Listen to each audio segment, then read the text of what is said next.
Former undercover cops of Reddit, what is the craziest thing you had to do to not blow your cover? I worked as a transcriptionist for a while. And I transcribed some tape taken off of body mics of undercover officers working a very notorious domestic terrorism case. It was crazy. They would sound like an absolute backwoods hill people lunatic while talking to their marks. Then later when talking to the other police officers, would sound all business and like a very professional person. My cousin was an undercover ATF agent. Anyway, they were trying to bust some guys for illegal alcohol distribution and were building a rapport by going undercover. My cousin doesn't take his ATF badge with him when he's undercover because if anyone ever saw it, he could get shot. Anyway, some hot-headed black and white cops came over and started harassing them. My cousin couldn't blow his cover. But pretty soon the police started getting physical and they beat crap out of my cousin and the guys he is trying to get evidence from. They take them all into the police station only to find out that my cousin is ATF. My cousin was pissed because cops aren't supposed to beat people up. He is currently filing a lawsuit against that police department. My friend who was an undercover cop said that multiple times he had to let himself be arrested to not blow his cover. Like when a sting was going down or whatever, instead of being like, hey, I'm a cop, he would get arrested along with everyone else. My friend used to be a state trooper. She told me about how she used to have to go undercover as a hooker to try to catch Johns. She didn't do so well, though. She was far too polite. So they all knew something was up.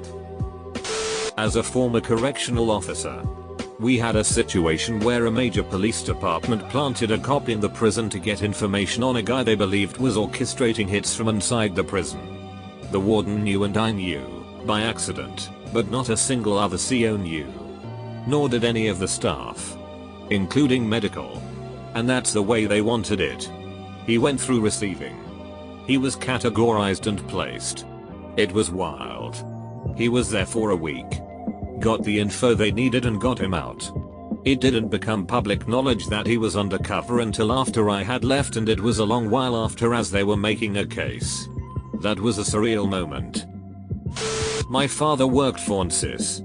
He told me about an incident where his guys set up a sting to bust some drug suppliers who turned out to be local police setting up their own sting. They figured it out when they tried to bust each other. Edit, grammar. That's hilarious. I'm sure the real drug dealers in the area thought it was too. I know a guy who often went undercover as a junkie. He was committed. He'd stop showering for a while before a gig and piss on his tracksuit before going into work. He was so good that he managed to get the same dealer convicted twice in the space of a year and they never suspected he was the rat. He had multiple police records under different names too. One time a Homeland Security officer came up to my house undercover, flashed his badge and asked if he could come in. Once he was in, he pulled out a piece of paper with my neighbor's face on it. He asked if I had seen him around lately. When I asked what he did, and let him know I haven't seen him around, he told me what he was wanted for. Rape, child abuse, drugs, the whole lot. Turns out he raped his stepdaughter, and once he found out he was wanted he went back to El Salvador. I thought they only flashed their badges in the movies. But turns out, it's real. Not a former undercover cop, but I have a second-hand story about an undercover cop. So, this guy appears out of nowhere and befriends a relative of mine who was involved in illegal stuff. Dude was very friendly and just down to party. Had money. Paid for, product, everything. Were dropping on parties and even allegedly hooked up with hosts. Then he placed an order much larger than before. Few weeks later, relative of mine is arrested and is currently in prison. Craziest thing an undercover cop had to do to keep their cover?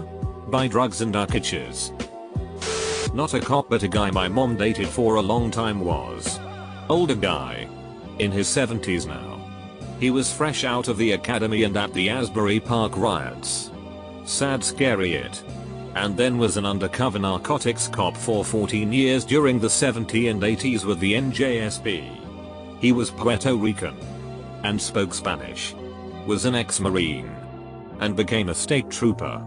They utilized his ability to blend in with organized crime in the Latin community. He had to do coke in front of a bunch of dudes during a buy one night. And basically stuck his knife in and blew a mound up his nose.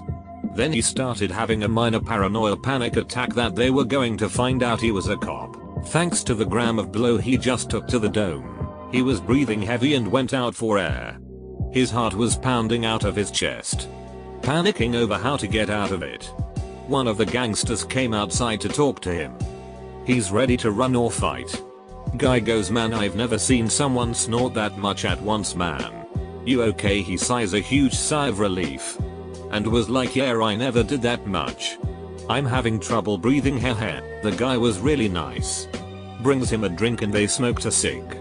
Everyone is joking that he has the heart of a lion to take that much. He actually felt bad about locking that one guy up when it all went down. Think he said he tried to help him or get a reduced sentence or something. There are other stories. My dad did Undercover for several years and talked about a meth head that he hung out with all the time and even babysat her kids when she went out to get high. This went on for several months while they were figuring out who the big dealer was and acquiring warrants. He grew a beard, had a fake ID, drove an older T car. Eventually they got warrants to bust a bunch of people in the drug ring, and he actually was part of the SWAT team at the time and was part of the group that smashed in doors and arrested her and a bunch of others in the area. He had to wear a balaclava to protect his identity when with the SWAT team. He said it was actually really difficult because he had become an important part of those kids' lives and was kind of attached to them, and now they had no mother and had to be taken to Child Protective Services. I never got to ask him more questions about this before he passed, but I have no idea how he balanced this crazy second life and then came home and acted like a normal husband and father in our family. Not very exciting, but a guy that worked with me was going to this biker bar frequently to get in with a gang, drug related. He didn't want to get hammered and do something stupid, so he would take his beers into the bathroom with him, dump out half and fill it with water. Drinking watered down beer is the real crime. That it sounds gross. I must have been 15 when one day the doorbell rang and I opened the door to two guys looking very much like real tough street guys. They showed me their badges and asked for my mum or dad.